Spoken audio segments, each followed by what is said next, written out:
29ാമത് പാലയൂർ മഹാതീർത്ഥാടനത്തിന് തുടക്കമായി. പ്രാർത്ഥനാ നിർഭരമായ മനസ്സോടെ ആയിരങ്ങളാണ് പാലയൂരിലേക്ക് ഒഴുകിയെത്തുന്നത്. മഹാതീർത്ഥാടനത്തിന്റെ ഭാഗമായുള്ള പൊതുസമ്മേളനം വൈകിട്ട് നടക്കും. പുലർച്ചെ 5 മണിക്ക് തൃശൂർ അതിരൂപത ലൂർദ് കത്തീഡ്രൽ ദേവാലയത്തിൽ നിന്നും തൃശൂർ അതിരൂപത archbishop Mar Andrews Thazhath papal പതാക കൈമാറിയ ഒന്നാംഘട്ട പദയാത്ര പാലയൂർ തീർത്ഥകേന്ദ്രത്തിൽ 11 മണിയോടെ എത്തിച്ചേർന്നു. തീർത്ഥകേന്ദ്രം archpriest reverend doctor Davis Kannampuzha പതാക ഏറ്റുവാങ്ങി. തുടർന്ന് അതിരൂപതയുടെ വിവിധ കേന്ദ്രങ്ങളിൽ നിന്നും ഉപപദയാത്രകൾ പാലയൂരിലേക്ക് എത്തിച്ചേർന്നു. അതിരൂപതയുടെ വിവിധ ഭാഗങ്ങളിൽ നിന്നും പുലർച്ചെ മുതൽ തന്നെ പദയാത്രികരായി പാലയൂരിലെത്തുന്ന വിശ്വാസികൾക്ക് നേർച്ച ഭക്ഷണവും ഒരുക്കിയിരുന്നു.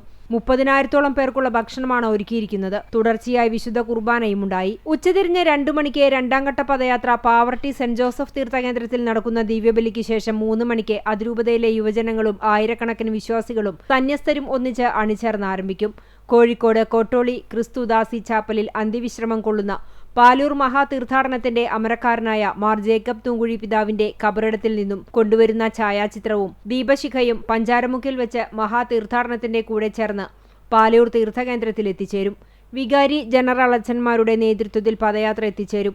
തുടർന്ന് 4 മണിക്ക് മാർ ജേക്കബ് തൂങ്കുഴി നഗറിൽ വെച്ച് ചേരുന്ന പൊതുസമ്മേളനം CBCI പ്രസിഡന്റ് കർദിനാൾ പൂല അന്തോണി ഉദ്ഘാടനം ചെയ്യും. തൃശൂർ അതിരൂപത മെത്രാപ്പൊലീത്ത മാർ ആൻഡ്രൂസ് താഴത്ത് അധ്യക്ഷത വഹിക്കും. തൃശൂർ അതിരൂപത പാസ്റ്ററൽ സെക്രട്ടറി ചൊല്ലിക്കൊടുക്കുന്ന വിശ്വാസ പ്രതിജ്ഞ വിശ്വാസികൾ ഏറ്റുചൊല്ലും. തുടർന്ന് അഭിവന്ദ്യ പിതാക്കന്മാരുടെ കാർമ്മികത്വത്തിൽ നടക്കുന്ന വിശുദ്ധ കുർബാനയോടെ തീർത്ഥാടനം പര്യവസാനിക്കും.